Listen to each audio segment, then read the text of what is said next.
suis ravi de vous accueillir sur le campus de Facebook où dans quelques minutes je vais interviewer David Marcus, mon ami, le patron de Messenger. Juste avant ça, Messenger en quelques chiffres, c'est 1,3 milliard d'utilisateurs, plusieurs dizaines de milliards de partages par jour, que ce soit des messages textes, de la vidéo, des photos. On parle de 17 milliards de photos. C'est aussi 400 millions d'utilisateurs voix, vidéo, conférences chaque mois pour remplacer peut-être un jour le téléphone. On se réjouit en tout cas de cette interview exclusive.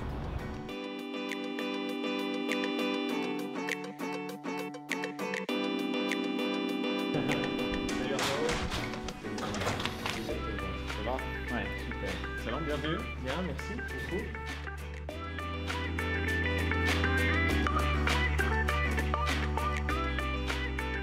Je suis très content d'être là, d'être avec toi et de pouvoir te poser quelques questions pour notre public. Ravi de t'accueillir. Que de chemin parcouru depuis qu'on partageait des bureaux il y a fort longtemps à Genève. GTN d'abord, Ecovox après. D'ailleurs Ecovox c'était juste à côté de l'école Créa. C'est fou comme tu avais déjà cette obsession en fait, c'était plus qu'une vision, une obsession du mobile. Chez nous, tu représentes une sorte de modèle de l'entrepreneur.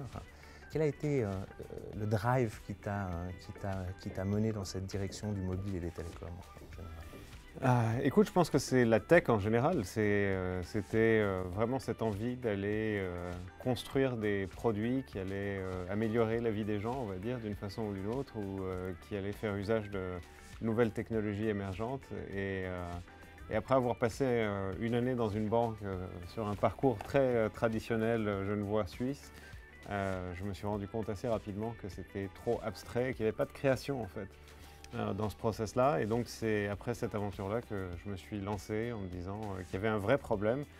Et puis je suis un peu tombé dans l'entrepreneuriat par hasard puisque à cette époque-là j'avais une grosse frustration des télécoms de l'époque, ça s'appelait encore Télécom PTT, ça me date, mais où il fallait payer 1 franc la minute pour un appel entre la Suisse et les États-Unis, ce que je trouvais absolument dramatique.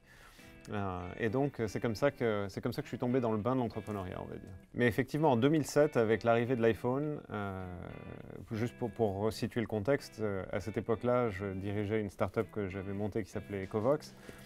Et l'objectif d'Ecovox, c'était du divertissement mobile, donc on faisait du téléchargement de sonneries, de wallpaper. On avait d'ailleurs fait des trucs ensemble. Oui, absolument, oui. Et du vote à la télé pour Nouvelle Star, toutes ces choses-là qui étaient facturées sur du premium SMS à l'époque.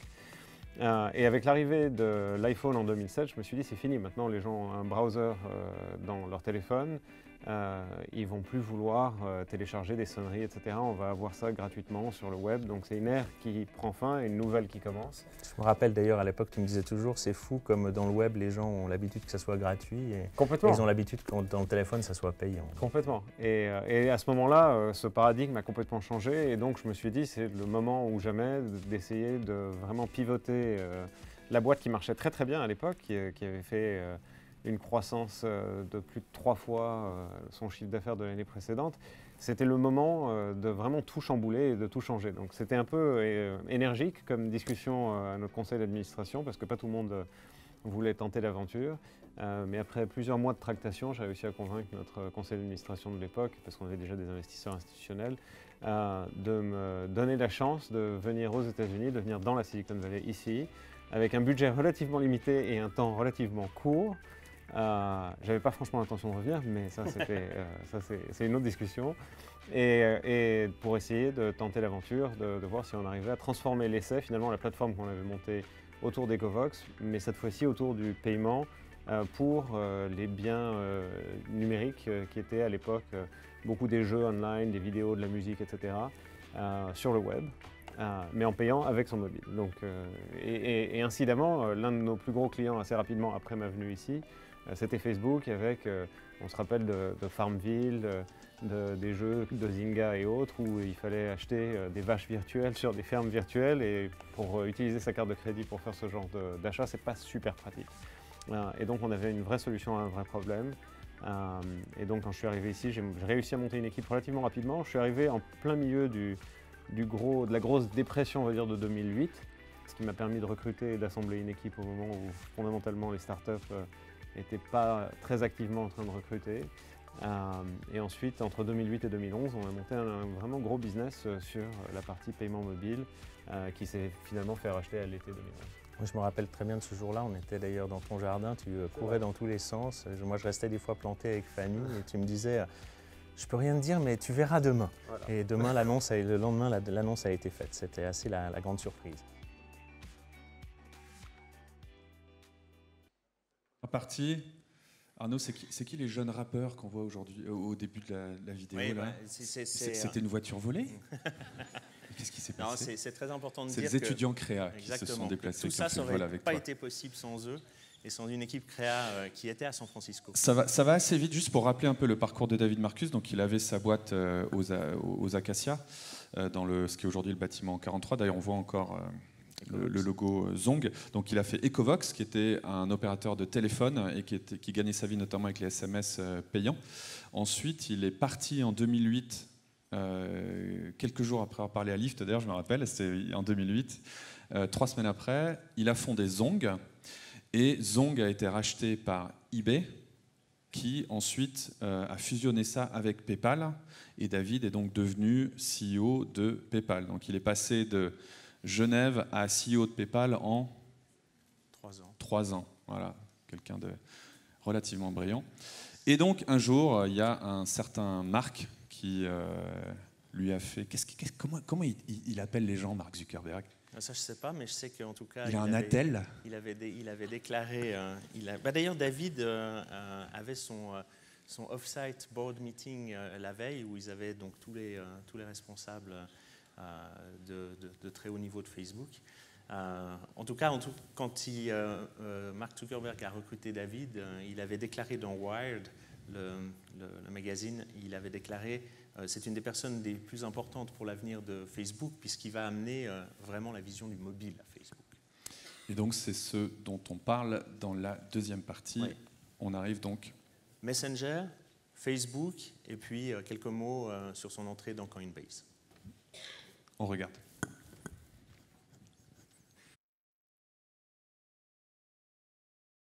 Bon, là, on a parlé un petit peu de l'avant. Maintenant, on va peut-être parler un peu de Messenger aujourd'hui, demain. L'objectif de Messenger, c'est de devenir la plateforme de messagerie leader, si elle ne l'est déjà. Maintenant, il y a d'autres concurrents sur le marché, dont un d'ailleurs qui vous appartient, qui est WhatsApp. Est-ce que tu pourrais nous détailler un petit peu voilà, le marché, les différences et comment vous arrivez à vous différencier et où est-ce que vous allez? Alors, il y a pas mal de différences entre les marchés qui sont des marchés Messenger, qui sont principalement les États-Unis, le Canada, l'Angleterre, la France, l'Australie, la Nouvelle-Zélande, la Thaïlande, les Philippines, etc. Et les marchés WhatsApp, dont la Suisse fait partie, puisque c'est un marché très WhatsApp avec l'Allemagne. Je rappelle, 1,3 milliard d'utilisateurs chez Messenger et approximativement la même chose sur WhatsApp. C'est ça. Et donc la raison historique est un petit peu différente. C'est généralement les pays où il y avait un coût par SMS relativement élevé et WhatsApp a pénétré le marché relativement tôt sont des marchés WhatsApp. Les pays où il y avait des forfaits illimités SMS et où il y avait une bonne pénétration de Facebook, ce sont plutôt des marchés Messenger. Dans le cas de la Suisse, c'est plutôt une émulation avec l'Allemagne, puisque en Allemagne, ça a été un très gros marché WhatsApp de la première heure. Et donc, on se répartit un petit peu les différents marchés comme ça. La grosse différence, c'est fondamentalement que dans un cas, on émule l'expérience qu'on peut utiliser, qu'on peut avoir avec le SMS, donc avec la nécessité d'avoir le numéro de téléphone de son correspondant pour pouvoir échanger des messages, alors que la grosse force de Messenger, c'est la possibilité de ne plus jamais utiliser de numéro de téléphone et de chercher les gens par leur nom et d'avoir des conversations soit one-on-one, soit en groupe. Et alors en groupe, notamment, il y a beaucoup d'avantages parce que quand on se fait rajouter dans un groupe, que ce soit par SMS ou autre, on ne connaît pas l'identité de tous les participants parce qu'on n'a pas le numéro de tout le monde dans notre contact, donc on a plein de numéros, on ne sait pas qui c'est, on ne sait pas ce qu'on peut dire, ce qu'on ne peut pas dire. Alors qu'avec Messenger, on a vraiment une identité qui est toujours présente. Et puis de l'autre côté, on a 70 millions de business et de pages sur Facebook qui sont sur le même graphe. Et avec ce lien, on est en train de créer beaucoup d'expériences qui permettent d'avoir des expériences de business sur Messenger qui permettent d'éviter d'avoir à appeler des grosses entreprises au téléphone, ce que personnellement je déteste faire et j'aimerais bien éradiquer complètement la nécessité de devoir prendre un téléphone pour appeler une entreprise. Justement, donc, on a beaucoup de choses à faire. Justement, le Créa Digital Day, ce sont aussi des entreprises. D'ailleurs, je pense que 80% de l'audience représente des entreprises et bien sûr des étudiants. Donc Messenger, un outil pour les particuliers, mais aussi pour les entreprises. Donc là aussi, est-ce que tu peux nous en parler, l'utilisation présente de Messenger dans les entreprises et vers où vous allez aller vers le...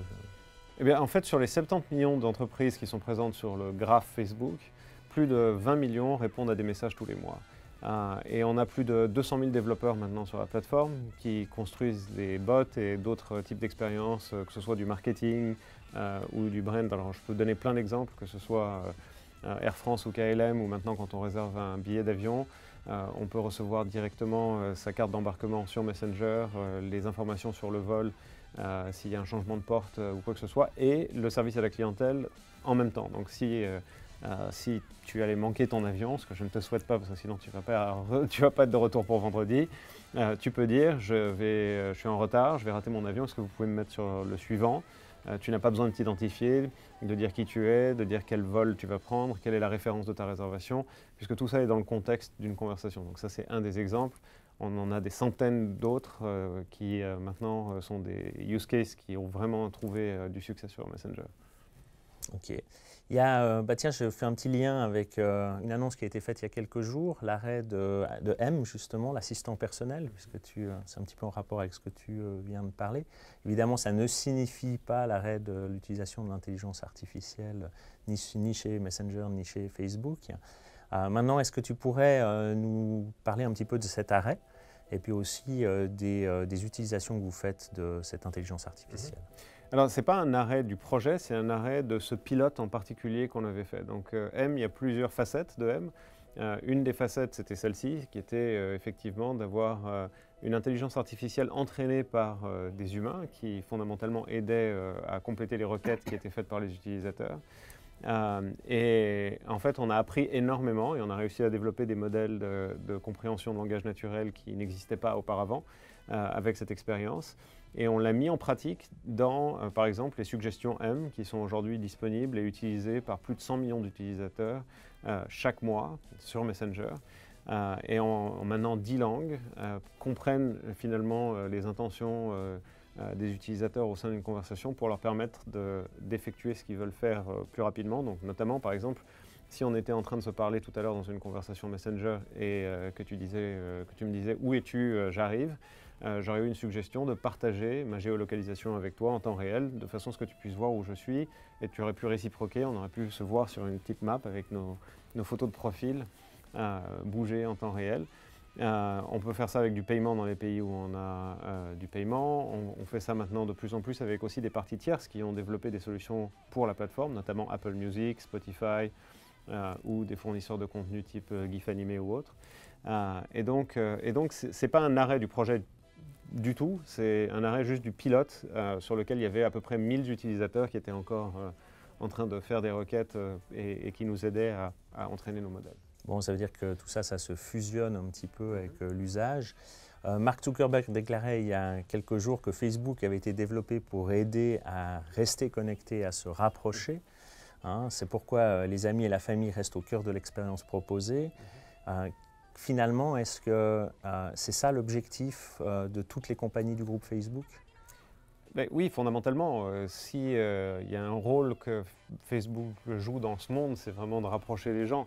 Et dans ce cadre-là et dans ce contexte-là, la messagerie, la conversation, c'est vraiment quelque chose qui est une interaction qui est tellement importante et qui est fondamentale pour nous en tant qu'êtres humains. Je veux dire, on a toujours évolué autour de conversations, etc. Et pour ceux qui ont essayé de faire une méditation silencieuse de plusieurs jours, ce que je n'ai pas essayé, mais c'est vraiment très difficile. Donc c'est fondamentalement un besoin humain de communiquer, de parler, de rester en contact. Et dans Messenger, on peut le faire non seulement one-on-one, mais aussi beaucoup de plus en plus d'ailleurs en groupe, dans lesquels on a nos interactions les plus importantes avec les personnes qui comptent le plus pour nous. Donc Messenger est vraiment au sein et au cœur de ce dispositif qui est de permettre aux gens de passer plus de temps ensemble, de se connecter, de discuter, d'organiser des choses, des plans pour se rencontrer en personne, etc. De s'échanger aussi. Donc, dans l'échange, il y a aussi l'échange parfois de monnaie. Tu as été nommé récemment au board de Coinbase. C'est un sujet quand même très chaud, les crypto-monnaies. D'ailleurs, on va le... c'est pas possible. Hein. D'ailleurs, c'est un sujet qu'on va traiter aussi durant le Créa Digital Day. Qu'est-ce que cela signifie en fait pour les membres en fait de votre communauté, les gens qui sont finalement votre asset? Est-ce que franchement il va y avoir un gros changement suite à ça? Non, alors c'est deux sujets complètement indépendants et ça c'est mon rôle au sein de Coinbase, sur le conseil d'administration de Coinbase, c'est vraiment un rôle à titre personnel, pas à titre Facebook. Et depuis 2012, j'ai été vraiment toujours fasciné par ce qui se passait dans le monde des crypto-monnaies, et notamment avec Bitcoin. Et donc c'était une évolution naturelle pour moi d'aider maintenant l'équipe de Coinbase à exécuter sa vision. Et ça ne veut rien dire pour Facebook, c'est complètement indépendant de Facebook. Maintenant effectivement, ce qui est en train de se passer et l'engouement soudain, parce que c'était vraiment très rapide et très brutal, on va dire. Presque exagéré. C'est cette bulle qu'on a connue, parce que là c'était vraiment une bulle, notamment sur tout ce qu'on appelle les altcoins, donc les monnaies, les crypto-monnaies alternatives. Je pense qu'il faut un peu se calmer. On est encore au tout début de cette évolution. Et je pense que je reste très bullish, notamment sur Bitcoin, parce que c'est complètement décentralisé et qu'il n'y a pas une personne qui peut changer les règles d'engagement, on va dire, de la blockchain. Et je pense que c'est quelque chose qui va fondamentalement changer le monde dans la prochaine décennie ou dans les 2 prochaines décennies, et qu'on est encore très tôt, et qu'il faut se calmer un petit peu, respirer, et regarder qu'est-ce qu'on peut faire aujourd'hui pour faire évoluer ces nouvelles technologies qui vont permettre de nouvelles applications d'émerger. Ouais, dont en fait cette fameuse blockchain qui sous-tend tout ça et qui va changer non seulement le monde transactionnel financier, mais le monde transactionnel tout court en fait. Transactionnel tout court, on vient d'en parler. Les gens qui réussissent très bien comme David Marcus, alors les pays se les arrachent. Vous savez, les Français pensent que David Marcus est français, les Suisses pensent qu'il est suisse. Je pense que là, comme il a dit 70, à l'intérieur du bureau de Facebook, on peut cette fois être sûr que David Marcus est suisse. Et même... Ouais. Oh là là, ça lui fera tellement plaisir. Merci. Et même Genevois. Et même Genevois. Bon, maintenant on va... de Vauville. Maintenant, on va parler un petit peu de qu'est-ce que c'est d'être employé chez Facebook. Alors juste avant, donc il fait, le speaker qu'on essaye de faire intervenir depuis ce matin, qui doit parler à distance, et le président de Xapo, Ted Rogers, que vous avez eu dans le programme, qui devait nous emmener vraiment dans le monde des cryptos. On va voir si on arrive à le faire revenir plus tard, mais c'est à ça qu'on fait référence. Donc on va voir si on va réussir à parler un peu plus de ce sujet. C'est fou, Arnaud, la troisième partie. Attends, c'est fou parce qu'on est en 2018 et le problème qu'on a, il est de connexion Wi-Fi et en fait pas vraiment de Wi-Fi. Il y a une panne généralisée du réseau Swisscom derrière notre Wi-Fi en fait. Donc, voilà. ça a été annoncé. Vladimir Poutine, laisse-nous faire notre événement tranquille. Ça vient d'être annoncé dans les médias. Bon, maintenant, de quoi on va parler? Alors, on va parler aussi de qu'est-ce que c'est d'être collaborateur chez Facebook. Je pense que c'est un de leurs assets. Ils ont été nommés meilleure entreprise du monde par Glassdoor, et vous allez voir que David va vous l'expliquer. Un lien aussi avec la Suisse, hein, et dire comment ils voient et où est-ce qu'on devrait peut-être parier. Et puis enfin, aussi parler d'avenir pour nos jeunes, nos étudiants. Voilà, pour toi le jeune, toi là-bas, toi là-bas. Il va vous parler directement. On regarde la troisième partie. Exactement. David Marcus, de retour.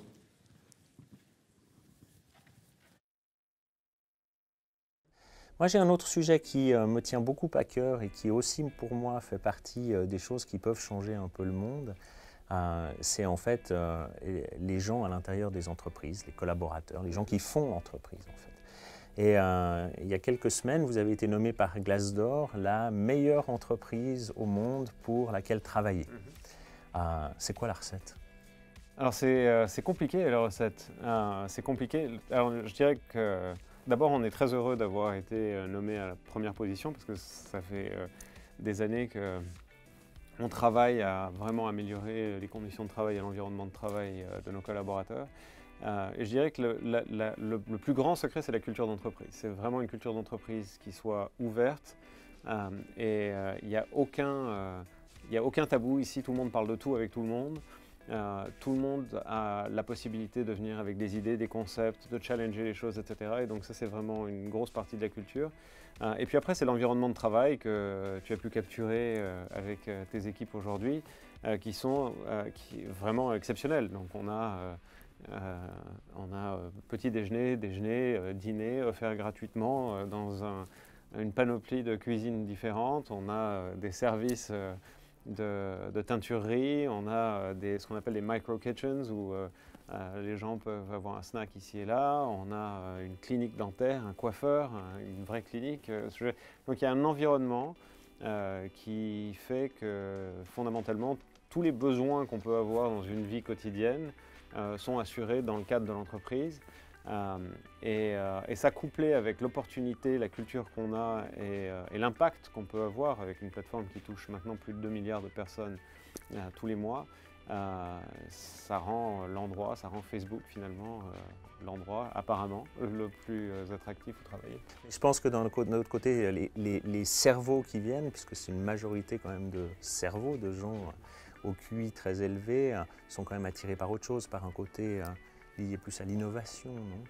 C'est vraiment l'impact. Je pense que c'est pour ça que je suis là. Tu me posais la question tout à l'heure de quitter un poste où je dirigeais une société qui a maintenant 200 millions de comptes, 16 000 employés, etc. Et en fait, la raison pour laquelle je suis venu ici, c'est parce que j'ai cru en la vision que Marc avait, qui m'a vendue au fond de la messagerie à échelle planétaire et de ce que ça allait avoir comme impact dans le monde. Et je pense que la plupart des gens qui viennent ici et qui viennent travailler chez Facebook viennent travailler parce qu'ils pensent qu'ils peuvent avoir un impact absolument sans précédent dans le monde en termes de reach, quand on a la possibilité de parler, de toucher à 2 milliards de personnes chaque jour. Et dans notre cas, chez Messenger, on a une nouvelle application, une nouvelle version de l'application qui est déployée chaque semaine. Donc chaque semaine, on a une opportunité de toucher 1,3 milliard de personnes qui utilisent notre produit. Et ce type d'impact, on peut l'avoir nulle part ailleurs au fond. C'est vrai, toi tu as fait le choix de partir de la Suisse, moi d'y rester, d'essayer quand même de faire bouger un petit peu ce petit pays qui a quand même de grandes qualités, très solide, surtout politiquement on va dire, très agile, avec cette grande stabilité. Qu'est-ce que finalement on doit apprendre de ton expérience? Klaus Schwab disait il n'y a pas si longtemps que ça, le problème de la Suisse c'est le confort, car ça nous empêche de nous inquiéter. La solution c'est de rester confiant tout en s'inquiétant un peu plus et en accélérant le rythme. Toi tu dirais quoi pour nous la Suisse? Alors déjà, je dirais qu'il y a des choses qui sont encourageantes. Donc quand on voit par exemple la position du pays sur les crypto-monnaies notamment, en essayant d'en faire un pôle au sein de l'Europe qui attire les entreprises qui veulent développer des solutions autour de ces nouvelles technologies, ça démontre une ouverture d'esprit et du progrès qu'on n'avait pas nécessairement vu dans le passé. Donc ça, c'est très encourageant. Après, je dirais, et en plus particulier à l'audience qui nous écoute aujourd'hui, je dirais qu'il y a une très belle formule de Churchill qui disait que finalement le succès consistait d'aller d'échec en échec sans perte d'enthousiasme. Mais pour avoir du succès, il faut échouer, et pour échouer, il faut avoir envie de prendre des risques, et il faut avoir envie de tenter l'aventure, et il faut avoir envie de se mettre en avant et de se lancer. Et ça, pour moi, ça a toujours été le plus gros problème, le plus gros frein, finalement, pour que la Suisse devienne un pays plus entrepreneurial, pour qu'on ait plus de belles histoires à raconter d'entrepreneuriat. C'est l'envie des jeunes entrepreneurs d'entreprendre. de ne pas aller se trouver un job confortable, avec un salaire confortable, avec un chemin qui est très clair et déjà tracé. C'est vraiment de sortir du chemin, d'aller dans la savane, dans la forêt avec la machette et d'essayer de changer fondamentalement sa propre destinée, mais aussi d'impacter le monde avec quelque chose qu'on va créer. Et cette envie, ce feu en fait de créer, je trouve que c'est toujours ce qui a manqué. Et donc j'espère maintenant qu'avec les nouvelles générations qui s'apprêtent à se lancer dans leur vie professionnelle, qu'on va avoir de plus en plus de nouveaux aspirants, on va dire, à l'entrepreneuriat et à créer. Et je pense qu'il y a des signes d'espoir et je suis confiant qu'on peut essayer d'aider à faire démarrer ce feu. Et là, c'est parfait parce que tu viens de me manger ma dernière question qui, bien sûr, on a plein d'entrepreneurs dans la salle, mais on a aussi plein d'étudiants. Donc, c'est un message super encourageant pour nos étudiants, c'est bouger. C'est ça, c'est entreprenez. Merci David pour ce moment privilégié avec toi. Et merci à tes équipes aussi pour leur aide à monter tout ça. Avec grand plaisir, c'était un plaisir de vous avoir. On espère un jour t'avoir à Genève sur scène. Je te lâcherai pas. Salut mon pote. Ça marche, bye. Voilà, vous pouvez applaudir David Marcus. Il est 1h39 du matin pour lui, donc il a une bonne excuse. C'était comment ce campus Facebook? On ne se rend pas bien compte. Toutes les images que vous avez vues sont tournées sur le campus. Ce n'est pas des rues qui sont ouvertes au public, etc. Vous imaginez, je pense que vous avez tous été déjà une fois à Universal Studios. Ça ressemble à ça en fait. Et donc, il y a une salle de jeu. Universal Studios, là, vers Annecy. Il y a des... à droite. C'est un bowling, c'est super sympa. Mais je crois pas, je sais pas, il y a peut-être un bowling, mais en tout cas, salle de sport, salle de jeu, des restaurants partout. Tout est organisé en fait pour le bien-être des gens, avec barbecue à l'extérieur, etc. Et vraiment, c'est organisé comme ça. Ce qui est assez fou, c'est que c'est quand même gigantesque comme endroit. Ça doit faire à peu près la taille justement de ces studios. Et on voit qu'il y a déjà de larges problèmes de parking, etc. Parce que quand vous planifiez de faire un endroit comme ça, vous êtes déjà... Et qu'après, tout le monde a des stock options et achète 12 voitures. Voilà. Ça fait des problèmes de parking. On voit dans la vidéo, Arnaud, que vous êtes frère de bracelet avec David Marcus. On voit il y a des gens qui ont remarqué. Bon, je voulais qu'on vous applaudisse, qu'on applaudisse aussi l'équipe de tournage. Phil, Quentin, Dylan. Ouais, alors, ils ont profité de leur passage chez Facebook pour se refaire faire des dents en or chez le dentiste du campus. Non, et puis pour la petite anecdote, avec Laurent, hier, on leur a fait encore éditer des trucs hier soir. Ils ont fait ça à New York et dans l'avion. Ils n'ont pas beaucoup dormi, donc vraiment merci à eux parce que faire ça en moins de 24 heures, c'est super. Merci. Et donc, on a pris rendez-vous avec David Marcus, qui viendra un jour sur scène à Genève. C'est la pause. Merci à tous. Bon café. Ça se passe au-dessus.